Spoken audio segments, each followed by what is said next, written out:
What's up, everybody? This is another edition of YouTube Live here. Everything Phoenix. How's everyone doing today? Hopefully doing well. It's Monday. It's the best day of the week, right? All right, we're going to jump right into the housing market with rising inventory. What is going on? I know I titled this boring, which it kind of is, but there's some things going on. I mean, there's some movement in the markets to an extent. Home buyers actually seem to be waiting a little bit. I'm going to dive into that data here because why are they waiting? A lot of people have asked me if the recent interest rates being reduced by the Fed had a positive impact on the housing market in terms of what we're seeing in the trenches. Well, we all know that the rate actually fell prior to the Fed announcing their rate drop. The 30-year fix is obviously indirectly affected by what the Fed does on their federal funds rate, but it is not directly affected. And so you had the market pricing this rate cut in before they actually officially announced it. And therefore, the 30-year fix was already tumbling. And little did we know, we should have locked, if you were looking to refinance or buy, a rate at that time prior to the Fed announcing. Shortly thereafter, when they had made the announcement, obviously the rates jumped back up and they are still climbing today. Unfortunately, now they're not where they were, up around 7, but we're going to go over that today and dive right in. So we're going to jump into the housing market and talk a little bit about what's going on with longer term or shorter term development, even here in Phoenix. Okay, so I'm going to share my screen. We're going to jump in. Guys, here we go. Here's the Crawford report. We have the market index. We're going to start here because this gives us the macro view as to what's happening with the housing market. And you can see right here that we are almost in, guys, officially, per the data, a buyer's market, but we're not there yet. Now, does it feel like it? A little bit.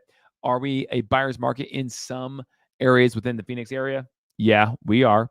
But the reality is overall, blended, we are almost officially in a buyer's market because a balanced market, as you know, on the screen here is 90 to 110 per the CMI, Crawford Market Index, which is the best index by far, not even close, for local Phoenix housing economic data. Okay, so you can see right now, the big thing is supply, guys. Supply is actually increased and demand is actually not terrible. We're going to dive into that here in a second.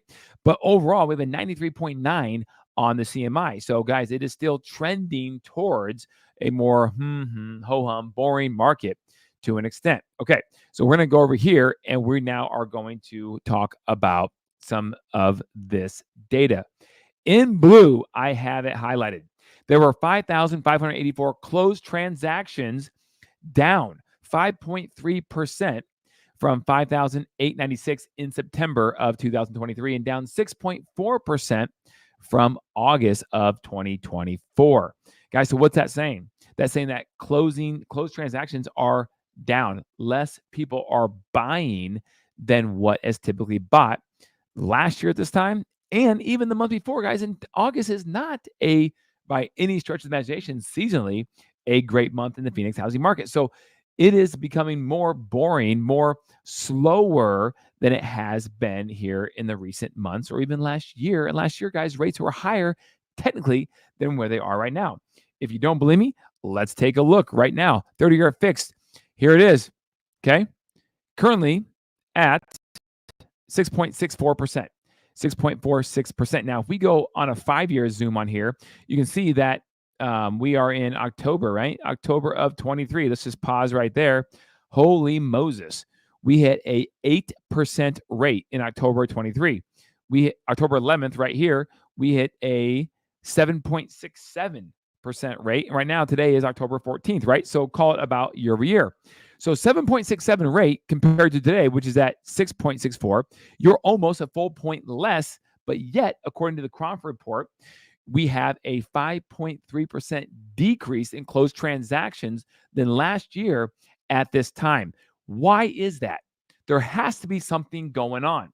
Well, we don't know the exact reason, but we're going to dive into a couple assumptions or hypothesis that I might have here, right? So we're going to dive in here. Let me go back to my screen here. And this is going to maybe answer the question or at least give us some insight into that. What is happening? Active listing weekly counts. Here you go. Here's a graph, guys. You can see the purple is 2024. You can see inventory is increasing sharply. Now, In 2022, when the market actually was like, woo, got spooked because obviously rates started climbing quickly, the market slowed down. People tried to dump their house, okay? And it spiked here in this red line, peaking in October 22nd of 2022, okay? It peaked, and then the amount of properties hitting the market actually decreased after that, okay? Interesting. And you can see there's usually a curtailment right here of less inventory coming on the market because it makes sense. You have November and December coming up, the holidays, etc. A lot of people will wait, traditionally speaking, to January, which, by the way, in most cases, if you can do it in November, December, I would, because you have less competition. Whole nother conversation for a different topic, different time. But you can see what's happening this year. Now, will it keep going? This is part of the problem. We don't know. Now, I have a feeling it's going to curtail. It's going to follow 2022 to an extent. But why was 2023 not like this? Now, it was in terms of the trend, right? You can see right here, active listing counts were increasing, but they actually didn't go near as high in terms of the actual number than they were in 2022, or even what they are today. Right now, you can see when they peaked in 23, there are 14,000 homes in the market. Now there are 18,000, a lot more on the market. People are trying to unload their house right now, but is demand actually keeping up? Well, if we come over here, you can see days inventory, just to keep hammering that point home to you that supply is increasing. You have this in blue right here. In general, if the current reading is above, meaning the graph below, is above the running average, then the market is cooler than average, favoring buyers. If it is below the running average, then it is hotter than average, favoring sellers. Okay, so where are we at? Well, we are well above the running average line here, which is the orange line on the graph. We should be at about 66 days on market when an average listing is trying to sell. Right now, we're at 94. Actually, that was taken a little bit a while ago.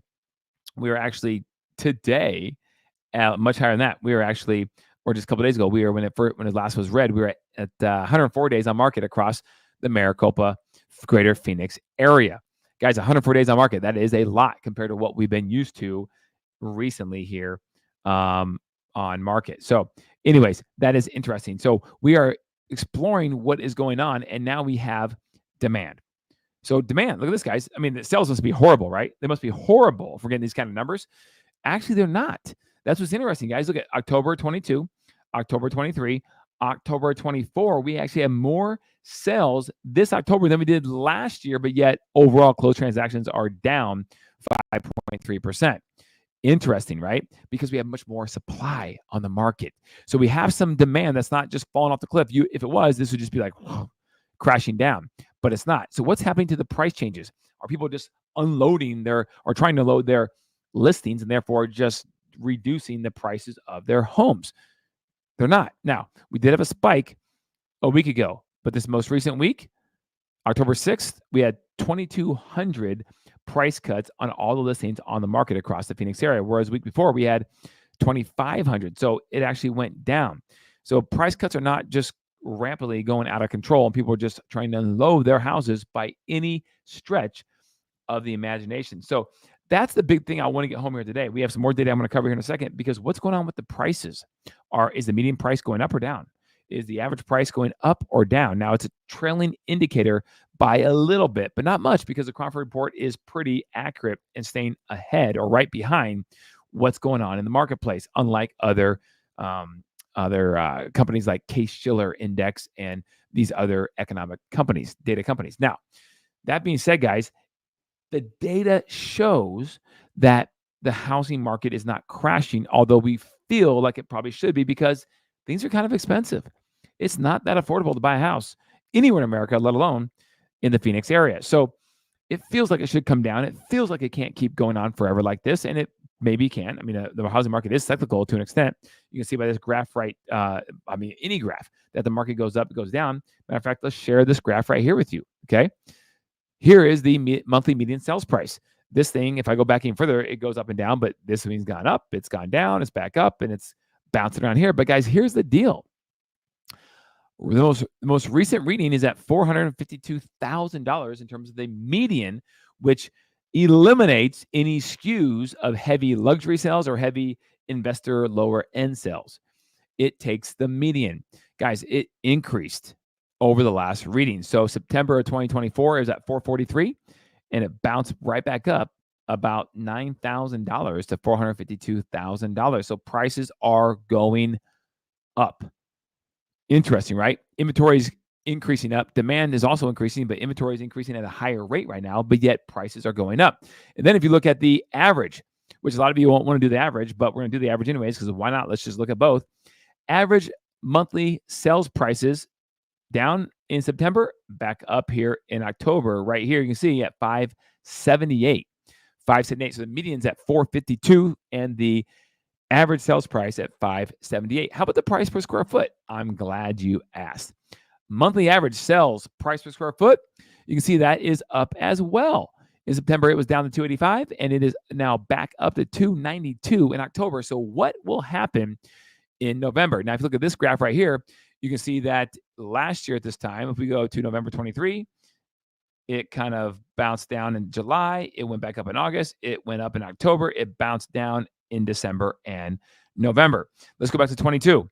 22, November, December, it went down. So most likely, not always, most likely you're going to see this number bounce back down for November and December, settling back around a number most compliant to the summertime. So if you are looking to buy a house, maybe you're just going to wait a little bit until November, December, because prices might technically bounce back down a little bit, especially with the increase of supply. But will it? Now let's go back to this graph right here. I'm going to show you this, okay? Active inventory right here. It's increasing, and it probably will curtail down.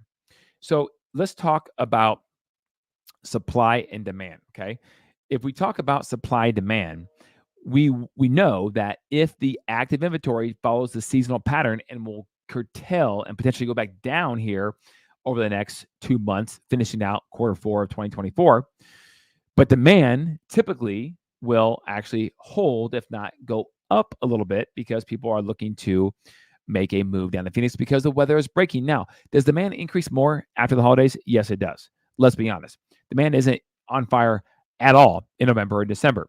So maybe there's a great opportunity, a good window to buy as supply curtails a little bit, which won't help your cause, but demand will too a little bit, which could. And a lot of people are looking to just hang on through the holidays and sell in January. So there could be a buying opportunity. But why are people putting their house on the market at not a record number, but a high number this month of October and even last month of September?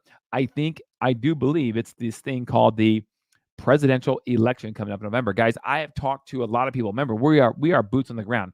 We're talking to buyers and sellers literally every single day. And we have a sample size of over 20 agents on our real estate team that we are constantly meeting and sharing ideas and networking and collaborating with. So we know what's going on, thumb on the pulse of the market.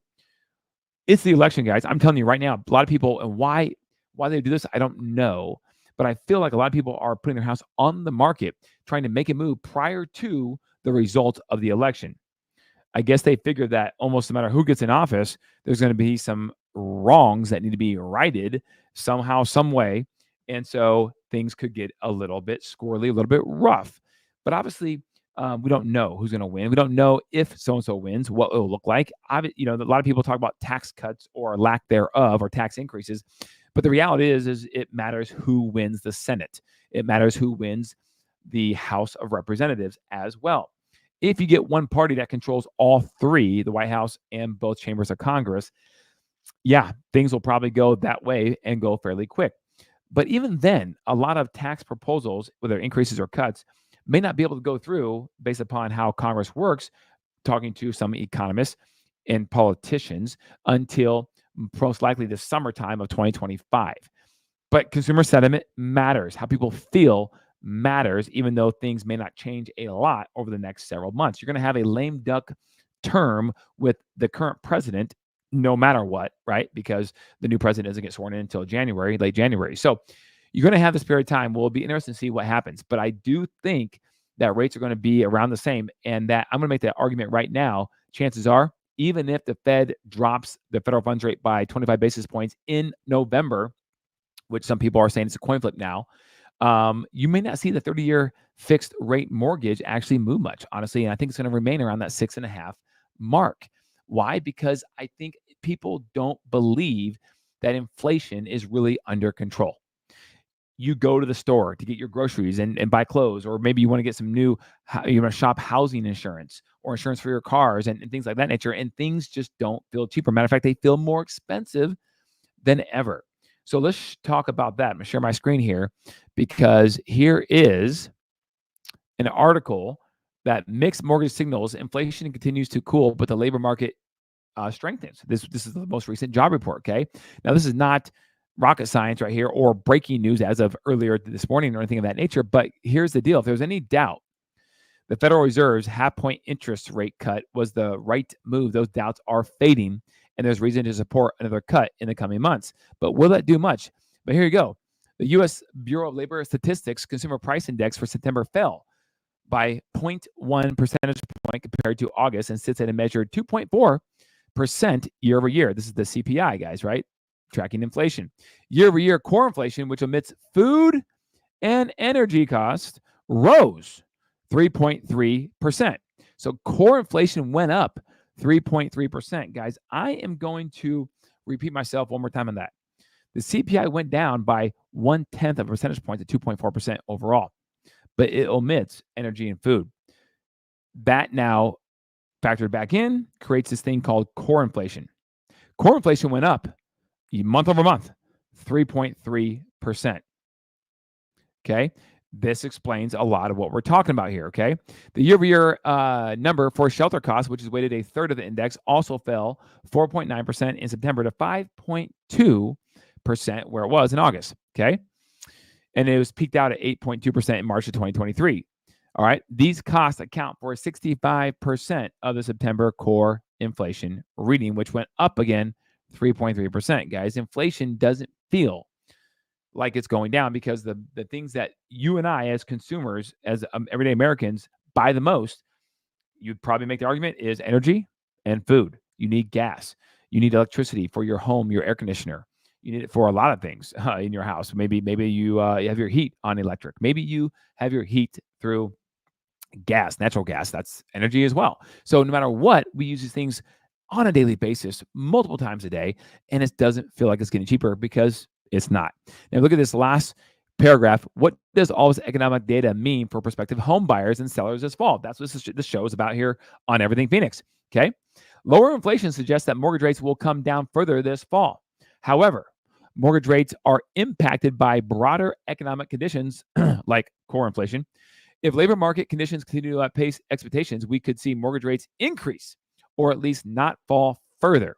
We already saw an uptick in mortgage rates this week on the heels of a strong jobs report, guys. I mean, we broke down the jobs report last week on our show here, and we talked about the different sectors of jobs that were created. And unfortunately, most of the sectors were either government jobs that are funded by the U.S. taxpayer, or they were the lower end, like hospitality.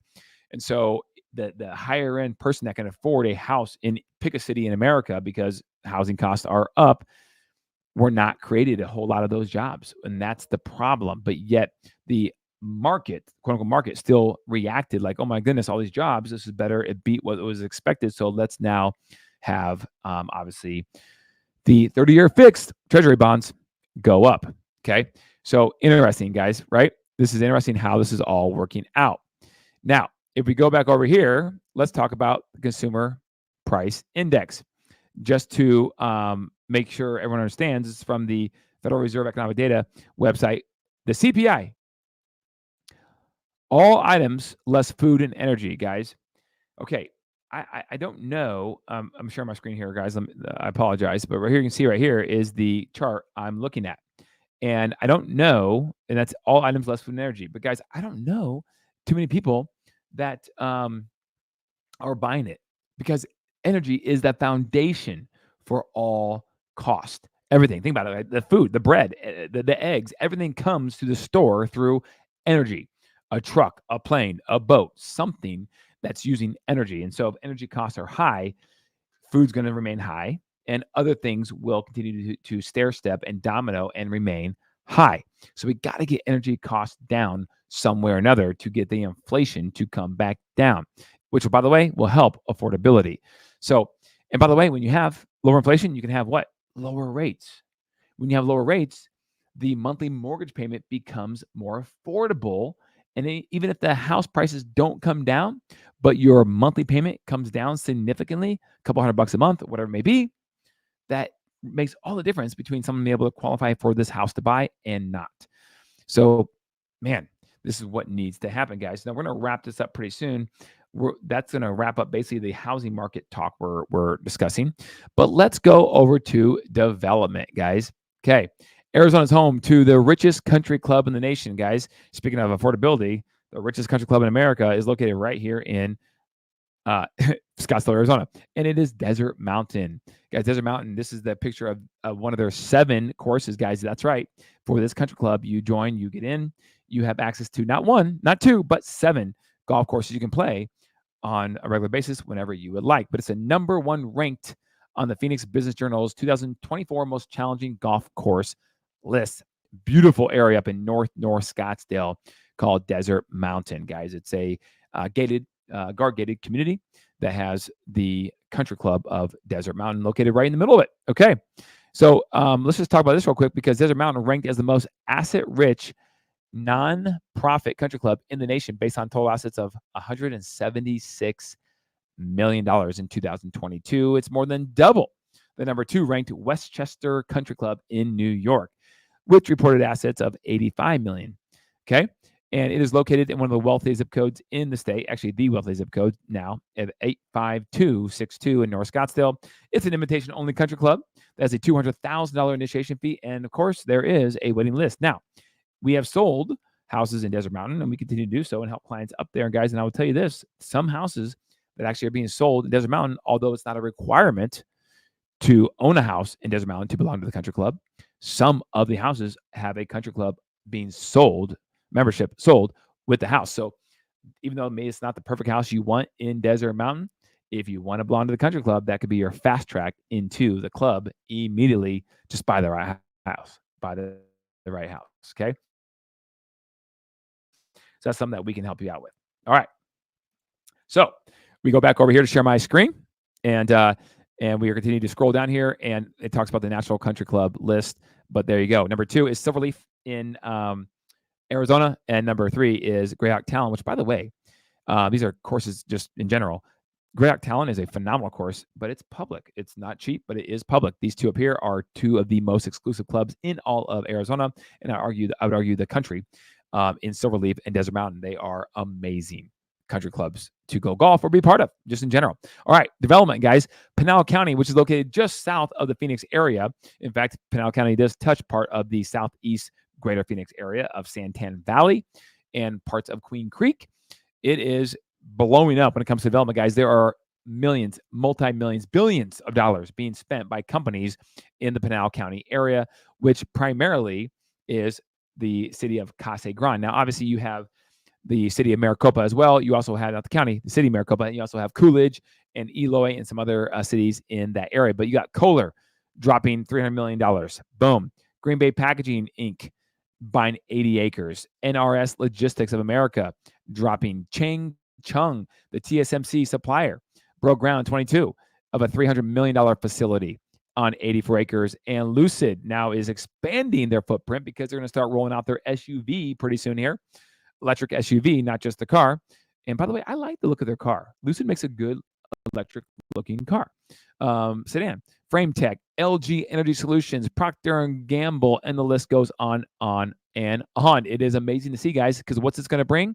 More jobs, higher paying jobs, real higher paying jobs that can afford these higher listed homes, higher valued homes across the Phoenix area. These are good things, because if you can't bring prices down, hopefully you can create high paying jobs so people can afford these higher priced homes. Pinal County is set to just blow up, guys. There's a new Home Depot in the Maricopa city area, guys. And this article is about the city of Maricopa, which is just poised for explosive growth. In fact, they are doing this master developer of a rail park, which is $1.4 billion business park adjacent to a railroad track that they can use to attract high-tech industries and spur growth along that highway, guys. So this big things happening here in the Maricopa Pinal County area. Now, I bet you, if I were to ask you what the best city or even top 5 to retire in the entire state of Arizona, or even just the greater Phoenix metro area where it's obviously warmer than other places across the state of Arizona, which is great for retirees, the snowbirds, what would you have said? Now, I obviously spoiled it here, but I guarantee you would not have chosen Tempe.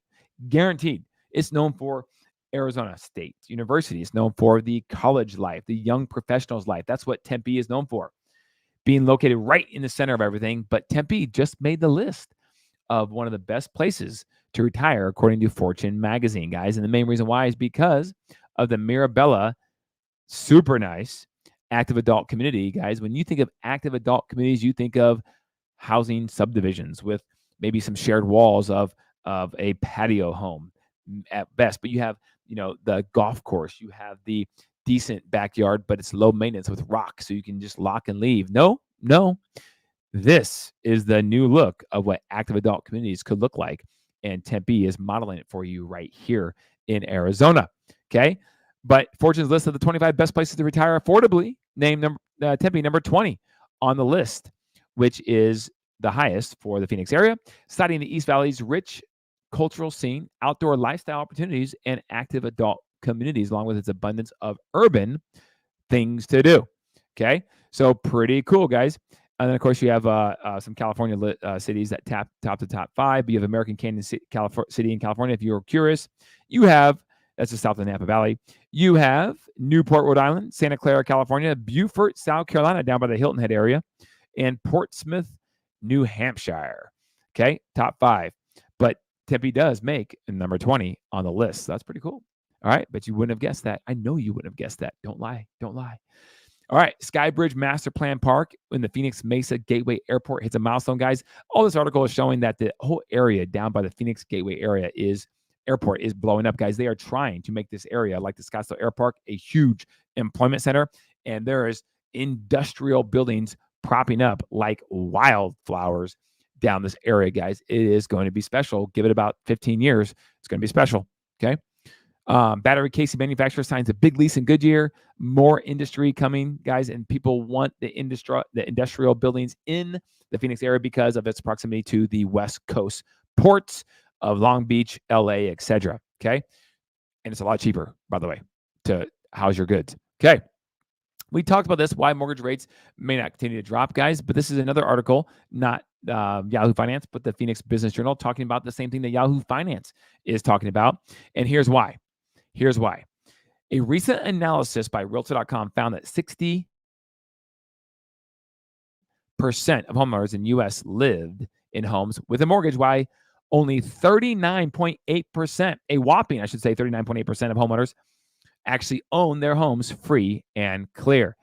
That's crazy. So what this article goes on to say, guys, is literally forget what the Fed does, forget what the economy, just by the math of almost 40% of all homeowners in America own their house free and clear. They're probably not going to sell. And if they don't list, they're probably not going to sell. And they don't list to sell, they're probably not going to buy something new. So that's 40% of the inventory in America that will probably not be coming back onto the market. Then you take into consideration all of the venture capital private equity companies that have been buying single family homes to rent out in masses across America. They're not going to be putting their inventory on the market most likely either, because they're holding that for cash flow and return for their private equity shareholders, if you will, right? That they are getting the return for people who invest with them. So it leaves a lot less inventory to put onto the market for the average home buyer to buy. And that's the reason why you don't see home prices crashing, especially in Phoenix, because there's just not enough supply. Supply is not outpacing new household formation in the United States currently. And so that's a problem. So if that is the case, and then most of the homeowners, they say about 80% of the 60% actually have an interest rate on their mortgage at 4% or less, then at what point do they forego their 4% or 3.5% rate to then jump in and get a 5 point whatever percent rate or 6% rate to trade up to the house they want? They probably don't. And this is the reason why closed transactions are much less, down about 18 to 20% this year compared to just 2 years ago. Okay. Now I'll share my screen and we'll wrap this up and bring it home, guys. Here we go. All right. I love tacos, guys, and that's why I had to include it. So, just tacos and more. America's best taco spot, according to Yelp's 2024 best taco in every state, guys. Taco Tuesday can't get here soon enough. I agree with this editor and author of this article. I love tacos. My favorite food. Okay, and just tacos and more is located at 32nd Street in Phoenix, zip code 85018, and one Arizona's best tacos. Guys, I haven't been there. I'm going to go there. You have my word. And last but not least, okay, Chicago luxury condo developer kicks off a $90 million project, sells out its first development, guys. Some more luxury condos coming away. And where are they coming? I want to go over this with you guys because this is more than just this development, okay?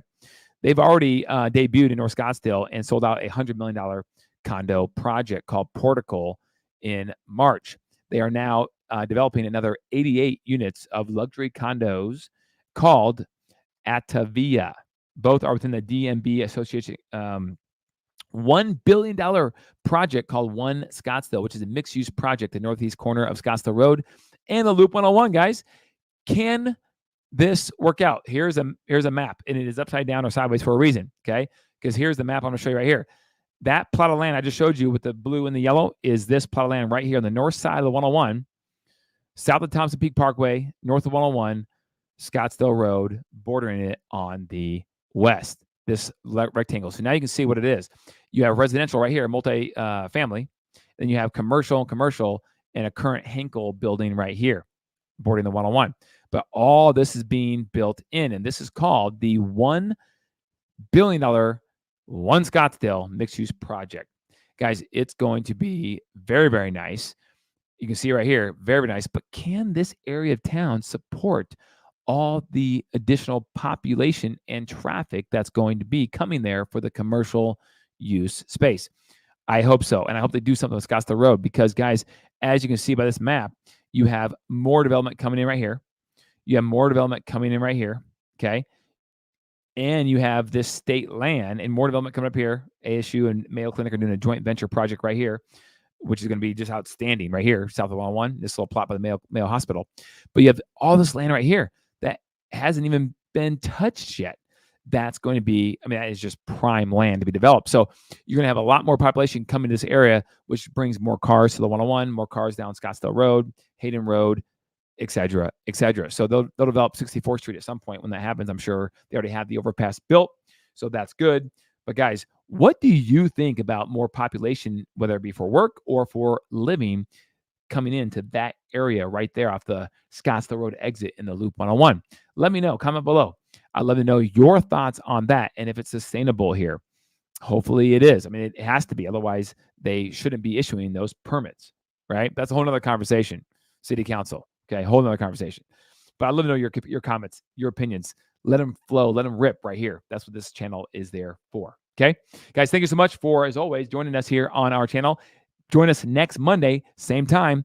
Grab your lunch, sit down in front of your phone, your computer, and just listen a little bit and let us know your thoughts and comments and get the data that is truly unbiased. It's just data. Okay, until next week, Phoenix, keep it classy.